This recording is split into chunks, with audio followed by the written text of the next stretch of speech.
Excellent week-end à toutes et à tous et bienvenue à cette grande édition du journal à langue française. Vous êtes en compagnie de Patrick Nilidandi. Voici l'essentiel de l'actualité. À Kigali, les travaux préparatoires à la construction de la route Prince House Kiameting se poursuivent. Des engins, des chantiers, des ouvriers s'affairent à diverses tâches, notamment la pose des canalisations d'eau. En raison de ces travaux, une portion de la route reste temporairement fermée. La première phase des travaux devrait durer une semaine. Les usagers de la route espèrent que ces travaux permettront de réduire les embouteillages fréquents dans les secteurs, fluidifiant ainsi la circulation. Parlons à présent technologie. Les ministères des technologies, de l'information et de la technologie soulignent que l'intelligence artificielle transforme rapidement les méthodes de travail ainsi que les compétences de recherche sur le marché de l'emploi. Face à cette évolution, il devient indispensable de renforcer les capacités des travailleurs afin qu'ils puissent saisir les nouvelles opportunités offertes par cette révolution technologique. Cette question a été au centre de la présentation de nouveaux services basés sur l'intelligence artificielle par l'entreprise Knowledge. On connaît une accélération sans précédent des avancées technologiques, notamment dans le domaine de l'intelligence artificielle. L'entreprise Techknowledge affirme sa volonté d'accompagner les Rwandais dans l'acquisition des compétences nécessaires pour utiliser efficacement ces technologies, aussi bien dans leur vie quotidienne que dans leur environnement professionnel. Les bénéficiaires du programme de Techknowledge témoignent déjà des retombées positives de cette initiative, notamment dans l'amélioration des relations avec les clients et dans la gestion de leurs projets. Techknowledge m'a permis d'acquérir des compétences essentielles, notamment dans la communication avec les personnes, les connaissances techniques, les formations spécialisées, ainsi que dans les interactions avec les clients. Le responsable de partenariat au sein de Techknowledge, Yannick Manzi, Naho, explique que l'entreprise travaillera avec différents partenaires afin de préparer le jeune à intégrer le marché du travail avec des compétences adaptées aux exigences de l'intelligence artificielle. Le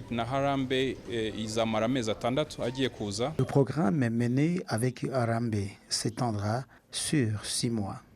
Harambe est une organisation qui accompagne les jeunes dans leur insertion professionnelle après leurs études. Nous avons estimé que la meilleure approche consistait à préparer les jeunes aux réalités du marché du travail. Grâce à ce partenariat autour de l'intelligence artificielle, ils bénéficieront des formations adaptées aux emplois qu'ils exerceront demain. La directrice générale de la Techknowledge, Alena Elkins, souligne que l'ambition de son entreprise est de contribuer au développement des compétences numériques au Rwanda et d'accompagner la vision du gouvernement en matière de transformation technologique. Bien que Techknowledge soit présent au Rwanda depuis 5 ans, nous n'avions pas encore pleinement déployé nos services sur le marché national. Aujourd'hui, nous lançons des services de cybersécurité, des solutions basées sur l'intelligence artificielle, ainsi que des programmes de formation destinés à renforcer les compétences technologiques. Cette initiative s'inscrit parfaitement dans la vision 2050 du Rwanda, qui vise à bâtir une économie fondée sur l'innovation technologique et des emplois à forte valeur ajoutée. Nous apportons au Rwanda les connaissances et les capacités nécessaires pour contribuer à la réalisation de cette ambition.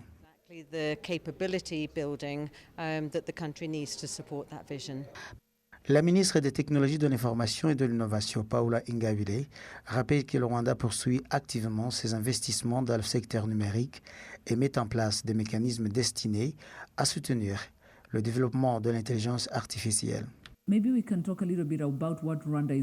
Rwanda continue de prendre diverses mesures stratégiques. Comme vous avez pu le constater lors du récent Conseil des ministres, la création de l'Agence rwandaise de l'intelligence artificielle, Rwanda AI Agency, a été approuvée. Cette institution aura pour mission de coordonner l'ensemble des initiatives liées à l'IA à l'échelle nationale, de superviser la gestion des données et d'établir des normes garantissant à la fois la protection des citoyens et le développement de l'innovation. Par ailleurs, le pays investit dans la mise en place d'un environnement national sécurisé de gestion des données, le National Data Sandbox. Aucune intelligence artificielle ne peut fonctionner sans données de qualité. Cette infrastructure permettra aux chercheurs et aux entreprises d'accéder aux informations nécessaires pour développer des solutions adaptées aux besoins et aux réalités du Rwanda. À l'ère où l'intelligence artificielle redéfinit l'économie, les économies et les marchés du travail à travers le monde, le Rwanda affiche clairement son ambition de figurer parmi les pays africains à l'avant-garde de cette transformation technologique.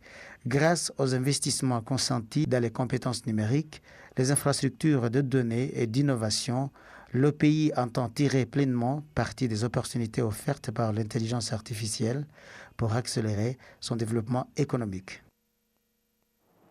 Économie, des experts en économie internationale indiquent que le Rwanda, l'Estonie, le Vietnam et la Corée du Sud font partie des rares pays ayant multiplié par plus de 4 leur produit intérieur brut par habitant en plus de 30 ans. Selon eux, cette performance ouvre au Rwanda la voie vers un niveau économique supérieur et une sortie progressive de la catégorie des pays les plus pauvres. Les détails avec Solange Umurerwa. Au cours des 32 dernières années, le produit intérieur brut par habitant du Rwanda est passé de 245 $ en 1995 à 1156 $ en 2025, soit une multiplication par près de 5. L'investisseur nigérien Adesina Abraham investit 50 millions de dollars sur des ans Rwanda dans le secteur du gaz pour la construction et les machines en remplacement du diesel. Il explique, ainsi que d'autres investisseurs, les raisons de leur choix et la rentabilité de leurs investissements. The reason why we chose to be in Rwanda is because we see that Nous avons choisi de venir au Rwanda parce que nous estimons que c'est l'un des pays africains dont l'économie connaît une croissance rapide. Nous voyons également le Rwanda comme un endroit favorable où les solutions et technologies que nous proposons peuvent se développer et produire des résultats. Nous considérons aussi le Rwanda comme un pays stable, sûr et accueillant pour les investisseurs internationaux. C'est pour ces raisons que nous avons décidé d'y investir.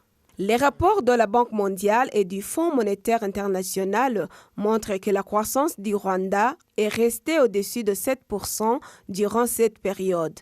En 2025, elle a atteint 9,4%. Les investisseurs Denis Kalera et Robert Bafakurera relient cette hausse du produit intérieur brut par habitant à la croissance économique globale du pays.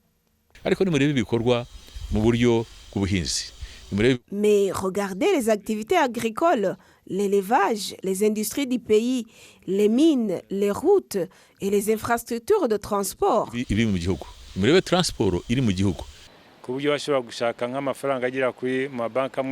Autrefois, il était difficile d'obtenir de gros financements auprès des banques. Par exemple, il était rare de trouver même 800 millions ou 1 milliard de francs dans une seule banque. Et il fallait recourir à plusieurs établissements pour réunir ces fonds. Aujourd'hui, une banque comme la Banque de Kigali peut accorder des prêts allant jusqu'à 50 milliards de francs. Sur plus de 30 ans, seuls le Rwanda, l'Estonie, le Vietnam et la Corée du Sud ont multiplié par plus de 4 leurs revenus par habitant, signe d'une forte dynamique de développement. Une évolution également reconnue par la population dont les conditions de vie se sont améliorées. Ce que nous y gagnons plus, ce sont les emplois créés. Nous bénéficions aussi du transfert de compétences car ils apportent souvent une expertise que nous apprenons et dont nous tirons beaucoup. Par exemple, en travaillant ici sur les machines, j'apprends un métier en peu de temps. À mon tour, je peux créer un petit atelier puis évoluer jusqu'à atteindre le niveau de cette grande usine. Selon l'Institut national de la statistique du Rwanda, le produit intérieur brut par habitant devrait atteindre près de 1200 $ en 2026. Pour l'économiste Calis John Bosco, cela confirme l'entrée du pays dans la catégorie des pays à revenus intermédiaires inférieurs. C'est le premier pays en Afrique à atteindre une croissance du produit intérieur brut de 7%. Depuis environ 20 ans, la croissance du produit intérieur brut reste durable et ne descend presque jamais en dessous de 7%. Aucun autre pays africain n'avait atteint un tel niveau, à l'exception du Rwanda.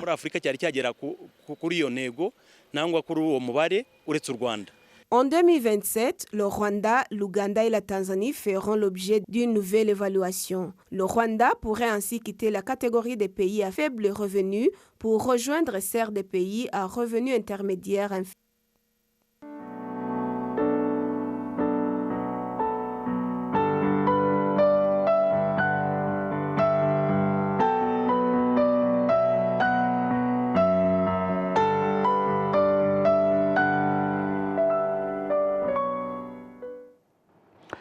La centrale du syndicat des travailleurs au Rwanda, CESTRA en sigle, demande à ses affiliés et à tous les travailleurs du Rwanda en général à poursuivre l'étude de l'histoire du génocide perpétré contre les Tutsis en 1994 afin de mieux lutter contre l'idéologie génocidaire et contribuer ainsi au développement du pays.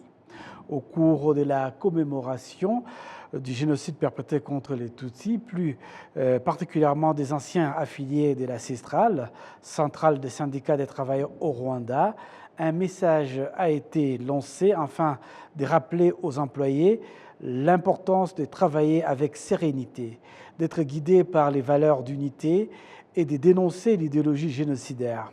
Le travailleur affirme que la connaissance de l'histoire leur donne la force de s'opposer à ceux qui minimisent les génocides où qu'ils se trouvent. Le secrétaire général de la CESTRA, Birabone africain, a exhorté les travailleurs à se souvenir, mais aussi à se former et à lutter plus efficacement contre ceux qui minimisent les génocides contre les Tutsis. Cette cérémonie commémorative en hommage aux anciens travailleurs, membres de la CESTRA, tués lors du génocide contre les Tutsis, a débuté donc avec une visite au mémorial du génocide de Kigali, où ils ont rendu hommage aux victimes innocentes qui ont été enterrées et qui sont mortes lors du génocide perpétré contre les Tutsis en 1994.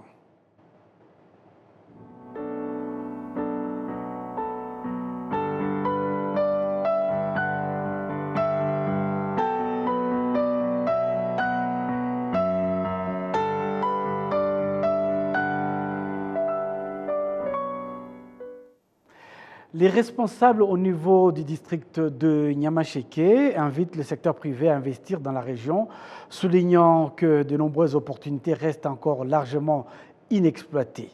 Plus de 22 500 hectares de terrain situés le long des rives du lac Kivu demeurent notamment sans valorisation. Le district bénéficie également d'un important potentiel grâce à sa proximité avec le parc national de Nyungwe. Le détail avec Solange Umurerupa.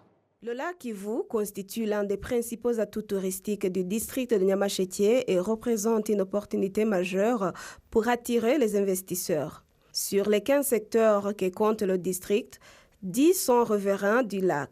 Toutefois, les acteurs du secteur privé estiment que les autorités locales devront intensifier leurs efforts de promotion afin de mieux faire connaître les potentialités de la région. Beaucoup de personnes ont déjà visité Kigali et d'autres se rendent à Gisenyi ou encore à Kibuye, mais sans avoir découvert la beauté de Nyamasheke. Je pense que si les gens prenaient le temps de s'y rendre, d'explorer la région et d'admirer ce paysage, ils seraient agréablement surpris. Nyamasheke se distingue notamment par la beauté de ses eaux et de ses rives. Les plages et les berges du lac Kivu dans cette région sont magnifiques et, à mon avis, elles sont même plus attrayantes que celles de Kibuye. Outre le lac Kivu, près de 95% du territoire de Nyamasheke est adjacent au parc national de Nyungwe, inscrit au patrimoine national de l'UNESCO. Les opérateurs économiques considèrent néanmoins qu'il est nécessaire d'accélérer le développement des infrastructures de base, notamment les routes, l'électricité et l'approvisionnement en eau, afin de créer un environnement plus favorable aux investissements. Ces défis existent bel et bien. Il est possible de construire un établissement dans un endroit donné, mais que la route humaine ne soit pas en bon état. Dans ce cas, l'accès devient difficile pour les clients. Et par conséquent, le fait qu'un hôtel ne soit pas desservi par une bonne route peut réduire considérablement son attractivité et limiter le nombre de visiteurs qui le fréquentent. Le vice-maire du district de Nyamasheke, chargé du développement économique, Joseph Désiré Muhayezu, encourage les investisseurs à saisir les opportunités qu'offre le district. Selon lui, la région dispose d'un potentiel considérable susceptible de générer des retombées économiques importantes. Le message que nous adressons aux investisseurs est simple. Venez investir dans notre région. Les opportunités y sont nombreuses et le potentiel de développement est considérable. Nous encourageons tous ceux qui souhaitent entreprendre à venir découvrir les possibilités qu'offre cette partie du pays et à y concrétiser leurs projets. Nous invitons également à faire preuve de confiance et d'audace. Certes, comme dans de nombreuses régions rurales, certains défis subsistent, notamment en matière d'infrastructures routières. Cependant, d'importants efforts sont actuellement déployés pour améliorer l'accessibilité et renforcer l'attractivité de la région. Parmi les projets en cours figure notamment la construction de la route Nyabite-Keri ainsi que des travaux réalisés dans le cadre des projets Tiazo et Kivu Belt. Ces infrastructures permettront de mieux relier les différents secteurs, notamment Changi, Bushenge et Nyabite-Keri, aux rives du lac Kivu et aux principaux axes de circulation. Donc, ces investissements témoignent de la volonté des autorités de moderniser la région, de stimuler l'activité économique et de créer un environnement favorable aux affaires, au tourisme et au développement durable. Le district de Nyamasheke compte actuellement 5 550 investisseurs, dont 175 grands investisseurs. Malgré cette dynamique, de nombreuses opportunités restent encore à exploiter, notamment les terrains situés en bordure du lac Kivu, qui couvrent une superficie de plus de 22 500 hectares. La suite de cette édition, le ministère de la Technologie et de l'Innovation a informé les membres du Forum consultatif national qui regroupe 11 partis politiques reconnus au Rwanda que d'ici 2030, la valeur de l'utilisation de l'intelligence artificielle au Rwanda devrait atteindre 6% du produit intérieur brut, PIB, soit 862 milliards de francs rwandais.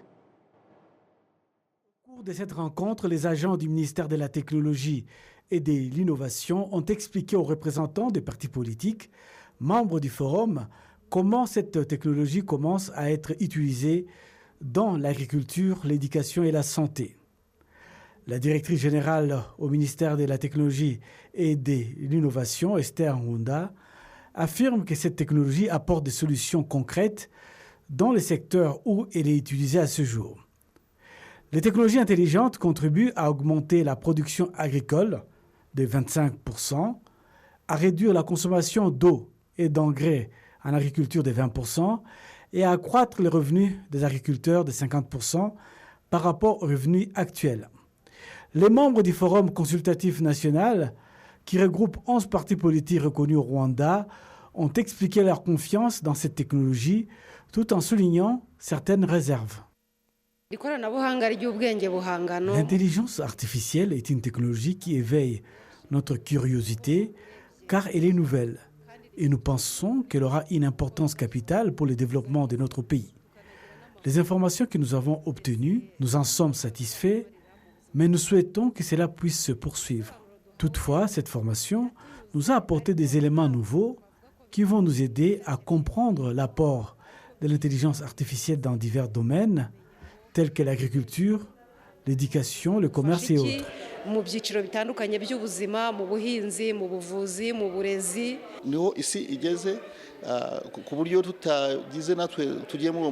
Nous devons nous investir dans l'apprentissage de l'intelligence artificielle, car le monde va évoluer avec cette technologie et nous ne devons pas rester en arrière du progrès.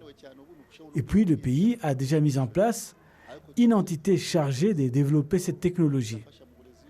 Ce qui est nécessaire aujourd'hui, c'est la mise en place des mesures pour une bonne utilisation de l'intelligence artificielle. Cette technologie va nous aider dans les domaines éducatifs, dans la préparation d'examens notamment. Elle ne vient pas remplacer les travailleurs, mais vient aider les travailleurs à améliorer sa prestation.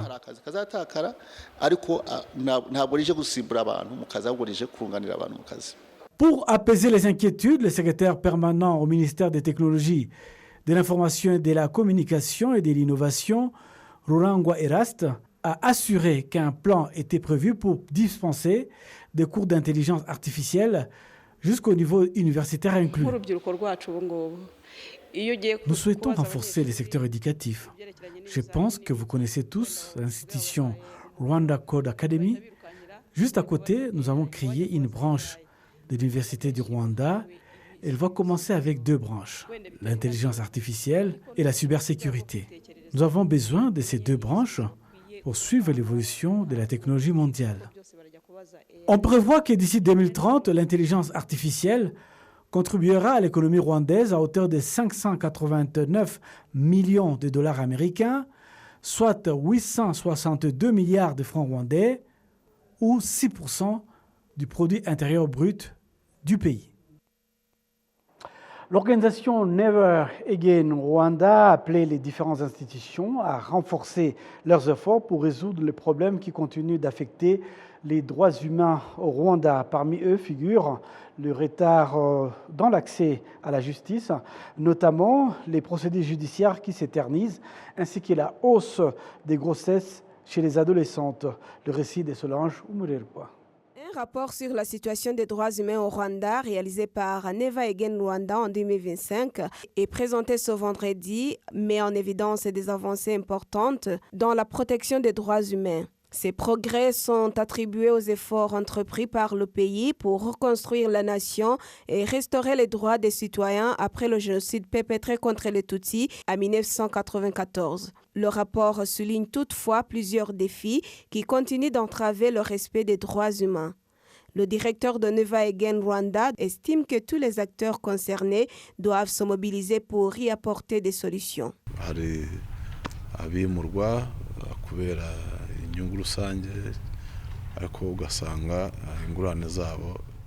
Les citoyens expropriés pour des projets d'intérêt général reçoivent parfois leur indemnisation en retard ou insuffisante. Des retards sont également constatés dans le traitement des dossiers judiciaires.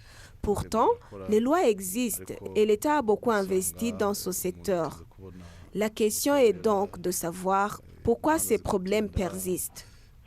Dans plusieurs régions du pays, des citoyens affirment également que certaines difficultés persistent. Selon eux, ces problèmes portent atteinte à leurs droits et freinent leur développement.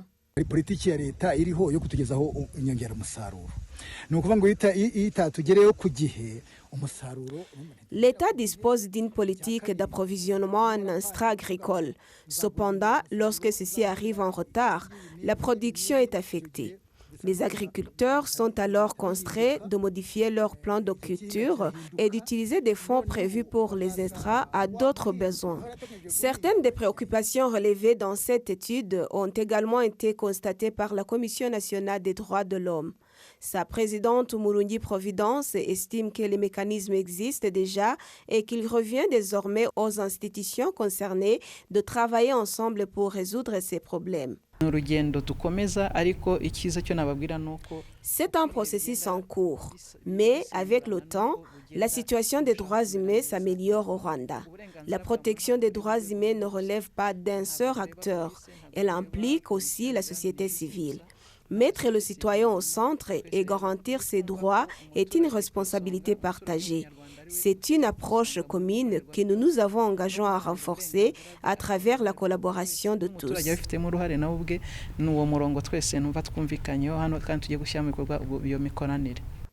À l'issue de ces échanges réunissant différents acteurs ce vendredi, une plateforme regroupant les institutions publiques, la société civile, les médias et d'autres partenaires a été mise en place. Elle permettra de suivre les actions entreprises pour résoudre les problèmes liés aux droits humains et offrira aux citoyens un cadre pour signaler les violations ou difficultés auxquelles ils sont confrontés. C'est donc avec cet élément que nous allons boucler complètement cette grande édition du journal en langue française au nom de toute l'équipe technique dirigée par Karangwa Janvier. Nous vous souhaitons de passer un excellent week-end en compagnie des programmes de la télévision rwandaise.